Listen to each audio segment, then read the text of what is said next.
Hello everyone, welcome to नव classes. I am Navdeep Kaur और आज मेरे साथ फिरदौस फारूक है। सो कॉन्ग्रेचुलेशंस, आपका नेट जेआरएफ हुआ है एंड इन्वायरमेंटल साइंस में। आपको कैसा लग रहा है फिरदौस? Thank you ma'am. बहुत अच्छा लग रहा है मैम। कोशिश बहुत टाइम से थी and finally I got my JRF. तो उसके लिए मैं हैप्पी हूँ। जी, तो आपने ये नेट जेआरएफ की तैयारी कैसे करी? क्या जर्नी रही आपकी नेट जेआरएफ की? मैम, जब मैंने पीजी किया था एमटेक मेरा एनवायरमेंटल इंजीनियरिंग में किया था, तो उसके बाद ही यूनिवर्सिटी में जाने के बाद ही यूजीसी नेट का पता चला और आगे रिसर्च के लिए यूजीसी नेट जेआरएफ कितना इम्पोर्टेंट है। तो ये भी वहीं पे पता चला, तो मतलब पीजी में ही पता चला मुझे। पीजी में पता चला था। ठीक है। हाँ। सो अब आपने फिर नेट जेआरएफ के लिए पढ़ाई कैसे करी?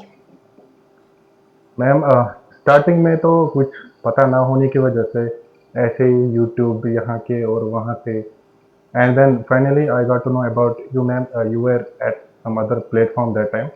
तो वहाँ से कुछ वीडियोस देखे हैं, वहाँ पे कुछ फ्री में भी कुछ मिलते थे क्लासेस। एंड आप मैम वो बुक प्रोवाइड करते थे जो भी मेरे पास है, ये वाली बुक। हाँ एंड जी। And this also this PY Qs. P Y Qs. And then yes ma'am, तो पहले ही मैंने इनको ही ले लिया क्योंकि पूरा कंटेंट एक ही साथ मिल रहा, एक ही जगह पे मिल रहा है एंड पीवाई क्यूज एक ही बुक में।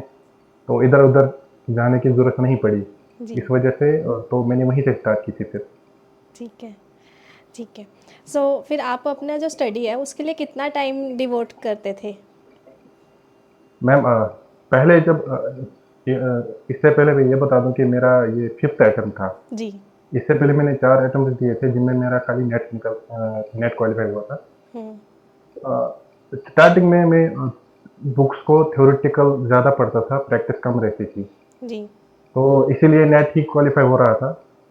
तो इससे धीरे-धीरे अभी जो मेरा फिफ्थ अटेम्प्ट है, इसमें मैंने फिर फ़ोकस एमसीक्यूज़ प्रैक्टिस पे ज़्यादा ध्यान दे दिया। जी। बट यहाँ पे मैं ये बोलना चाहूँगा कि आवर्स डज़न्ट मैटर कि मैं कितने घंटे पढ़ रहा हूँ, मेरी क्या अम, 8-9 घंटे दिन में जो टाइम मिलता था, बट जी। टारगेट लेके जाता था कि मैं मतलब कल शाम को सो जाता था, अगले दिन के लिए टारगेट स्पेसिफिक टारगेट रखना है, उसके अलावा मुझे कुछ नहीं पढ़ना है। दैट जी। That is enough for me for tomorrow.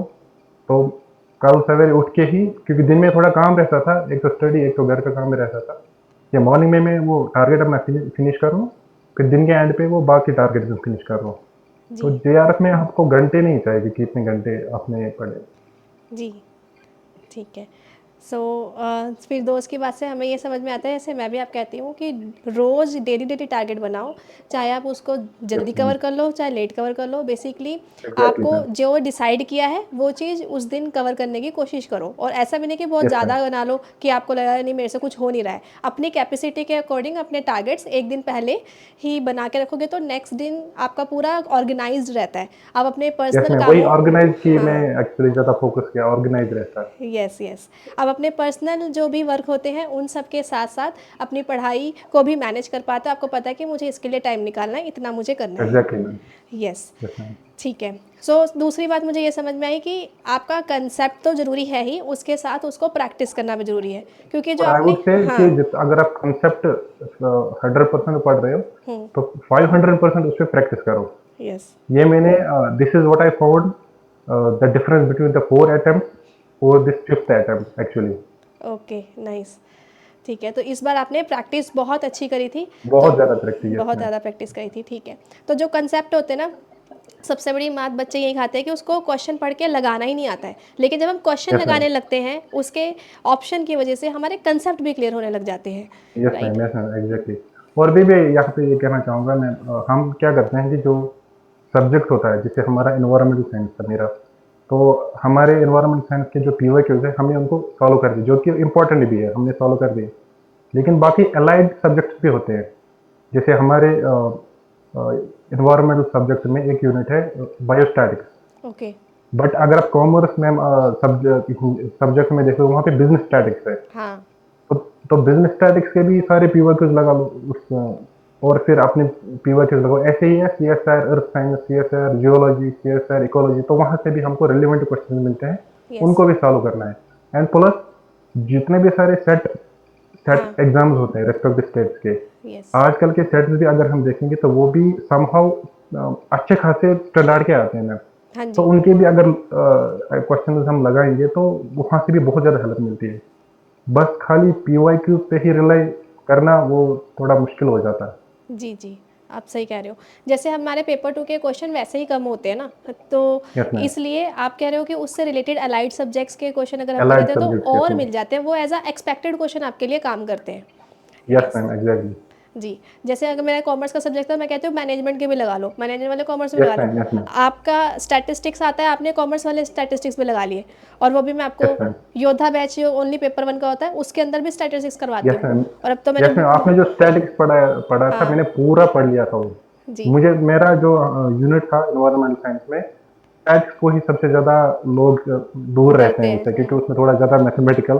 फिर मैम आपका वो जो कोर्स पूरा वो यूनिट पढ़ लिया था मैंने, और फिर उसी सब्जेक्ट के पीवाई क्विज भी लगाए, फिर अपने सब्जेक्ट पे आ गया, तो उससे बहुत ज़्यादा हेल्प मिली। जी जी क्योंकि जो टॉपिक है, अगर सब्जेक्ट सेम है तो अंदर का मटेरियल सेम ही होता है बेसिकली, और यस वो मैम। सबके लिए काम आता है। ऊपर से आजकल तो यस मैम। रिसर्च एप्टीट्यूड में भी कोरिलेशन रिग्रेशन यस मैम, वगैरह वहाँ से भी क्वेश्चन अच्छे पूछने खासे लग आते गए हैं। हैं। यस यस ठीक है।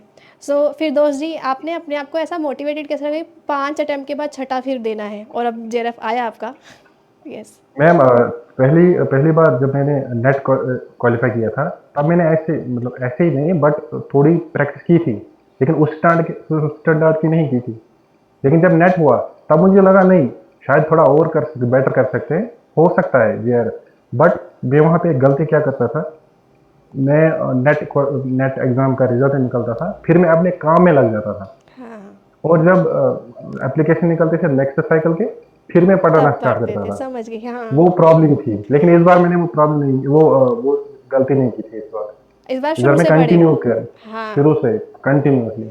जी। वो सारे बच्चे अभी भी पूछ रहे हैं जून वाले अटेम्प्ट के एप्लीकेशन फॉर्म कब आएंगे, भाई अभी से पढ़ना शुरू करो, फिर दोस्त जी यस समझा मैम। रहे हैं आपको। यस यस मैम, वो जो नज़दीक का टाइम होता है वहाँ बस मॉक्स लगा लो, क्योंकि जो जेआरएफ है, this is not only about the study, आप रिवाइज कर रहे हो। ये कंप्लीट एक साइकिल है। आप कंटेंट पढ़ लो, एमसीक्यूज लगाओ, पीओक्यूज लगाओ, एंड मॉक्स लगा लो। मैं आपको यहाँ पे एक बात कहूँगा मैम, जब इस बार उसने भी मुझे बहुत ज़्यादा हेल्प की थी। जब एग्जाम से पहले मेरी एक फ्रेंड है चालू, मैम आप जानते हो, मेरी स्टूडेंट, हाँ जी तो पता है। मैंने उनको बोला था कि मेरे लिए मॉक्स आप बना के रखो, 10 पेपर, पेपर 2 के, और 10 पेपर पेपर 1 के। और फिर मैं 3 बजे बैठ जाता था, क्योंकि 3 बजे ही हमारा एग्ज़ाम था, फाइनल एग्ज़ाम। तो 3 बजे बैठ जाता था, और उन 3 घंटों में कुछ करता था, चाहे फिर क्वेश्चन का सोल्यूशन निकले या ना निकले, बट मैं बैठ जाता था। क्योंकि बहुत सारे मैम ऐसे स्टूडेंट भी हैं जिनसे मैंने पढ़ा है, जिन्होंने मुझे पढ़ाया है, हम्म जिन्होंने मुझे कॉन्सेप्ट क्लियर करे, बट उनका क्वालिफाई समहाउ नहीं हुआ जेआरएफ। हम्म किसी का ये वो जो 3 घंटे भी मैटर करते हैं फिजिकली, मेंटली, या वहाँ पे जो डिप्रेशन एंजाइटी होती है, यस वो दूर करने के लिए वो जो उससे पहले वो मॉक्स लगाते हैं, वो सबसे बेस्ट रहता है जेआरएफ क्वालिफाई करने। यस यस जी। टेस्ट सीरीज मॉक्स लगाने ज़रूरी हैं, क्योंकि इससे आपको एग्जैक्टली मैम। इसका टाइम मैनेजमेंट आता है। उस टाइम पे आपको एंग्जाइटी यस स्ट्रेस जो होता है उसको मैनेज करने के लिए पहले ही अच्छी खासी प्रैक्टिस हो जाती है। आप लोगों की यस सिटिंग ही मैम। नहीं बन रही आज की डेट में, जैसे कि इंस्टा वगैरह की वजह से, जो रील का वजह से हम लोगों स्टूडेंट्स का जो अटेंशन स्पैन है वो बहुत कम हो गया है। तो वो यस एग्ज़ाम में मैम। भी टिक के पूरा 3 घंटे ढंग से नहीं अपना कंसंट्रेशन कर नहीं कर पाते। रहे हैं, इवन कि अगर किसी बंदे ने अच्छा खासा प्रिपरेशन भी किया होगा, यस लेकिन वो 3 घंटे कैसे, वो मैटर करता है। जी। तो इसलिए ये 3 आवर्स का सिटिंग लगा के टेस्ट दो, ठीक है। Yes ma'am. और जैसे प्रीवियस ईयर क्वेश्चन पेपर है ना, क्लासेस में अब मैंने ऑल 83 सब्जेक्ट के क्वेश्चन पेपर दिए हुए हैं, तो आप 1 घंटा यस सेट मैम। करके पेपर वन का क्वेश्चन पेपर कर लो, फिर पेपर टू का भी उठा लो, ऑल 83 सब्जेक्ट से अपना जो भी है, इन्वायरमेंटल साइंस है कोई भी यस है, मैम। उसको 2 घंटा पूरा लगा लो। तो ऐसा यस मैम। करके भी आप बैलेंस कर सकते हो। प्रैक्टिस करना आपके हाथ में एग्जैक्टली है, मैम। क्वेश्चन पेपर कंटेंट हमने आपको दे दिया है। यस यस मैम, मैं कहता हूँ कि सबसे ज़्यादा जेआरएफ डिपेंड करता है प्रैक्टिस का, आप कितना प्रैक्टिस करोगे। जी जो कंटेंट है revise, somehow you can manage to qualify NET, लेकिन जेआरएफ ऐसे तो नहीं निकलेगा। जी जेआरएफ के लिए प्रैक्टिस बहुत ही ज़रूरी है। हाँ जी, हाँ जी। जी, और शालू का भी जेआरएफ अभी पिछली बार हुआ था, इस बार यस, आपका हो यस गया है, मैम, वेरी यस। गुड। दोनों फ्रेंड्स ने अच्छा परफ़ॉर्म किया है। Thank you ma'am. जी, ऐसे ही आगे बढ़ते रहो। So anything else you want to share with the students?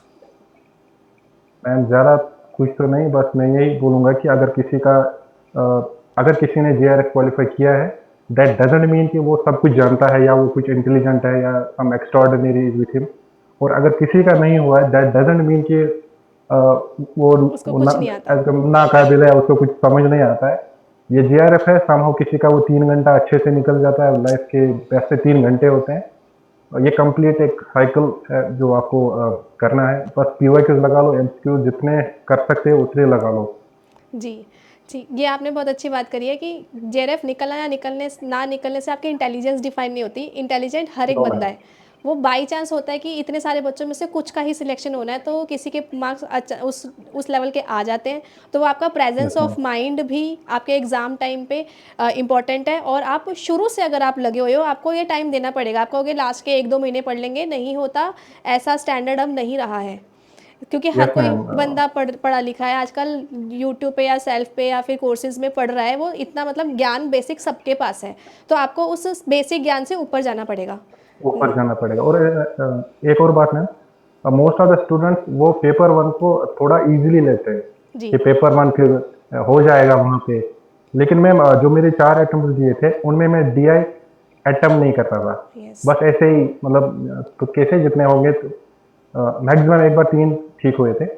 लेकिन इस बार मैंने एक्चुअली इससे पहले मैं आपको ये बता दूं, मैं 12th में फेल हो चुका हूँ मैथमेटिक्स में। अच्छा। फिर मैंने बीटेक किया था वहाँ पे, महर्षि दयानंद यूनिवर्सिटी रोहतक में है यूनिवर्सिटी।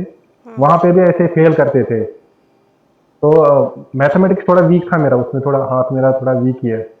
लेकिन इस बार वो वीक नहीं होता एक्चुअली, इंटरेस्ट थोड़ा कम होता है। इंटरेस्ट अगर इंटरेस्ट देंगे तो 1 मंथ पहले जब एग्ज़ाम था, तो उससे पहले आई थॉट कि मैं डीआई को प्रैक्टिस करता हूँ, जी। देखता हूँ कैसे। तो मैंने टारगेट रखा था कि मैं हर दिन 3-3 डीआई लगा दूँगा। फिर वो 3 डीआई में 15 क्वेश्चन होते थे। फिर नो डाउट कि किसी में 5 क्वेश्चन ही ठीक हो जाए, 6 क्वेश्चन ही ठीक हो, बट मैं चलता था, मैं कंप्लीट करता था, कंप्लीट ऐसे ही। एंड अल्हम्दुलिल्लाह इस बार मैंने डीआई में पाँचों के पाँचों ठीक हो गए मेरे। और मैथमेटिक्स के भी ऐसे ही सभी ठीक हो गए थे, जी। प्रैक्टिस होने की वजह से। जी।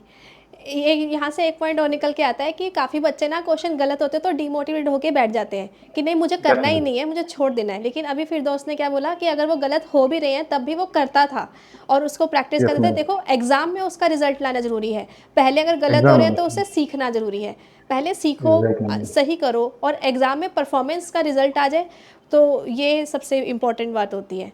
जी। Yes ma'am. मुझे एक्चुअली आपसे ये जो आपका इतना लंबी जर्नी रही है ना, इसकी वजह से जो बारीक पॉइंट्स हैं बच्चे मिस कर जाते हैं, वो वाले आपने टच किए हैं जो मे बी एक बार में कोई निकाले तो नहीं टच कर पाता। ठीक है, तो काफ़ी अच्छा लगा फिरदौस आपसे थैंक डिस्कशन यू करके। Ma'am. And thank you so much अपना टाइम निकालने के लिए नव माय क्लासेस प्लेजर के मैम। साथ। जी, thank you and keep growing, all the very best आपके फ्यूचर के थैंक यू। लिए। मेरी ब्लेसिंग्स है आपके साथ। बहुत अच्छे थैंक यू मैम। आप प्रोफेसर बने अपनी लाइफ में। And thank you. इंशाल्लाह। Thank you thank so you. Much and keep growing.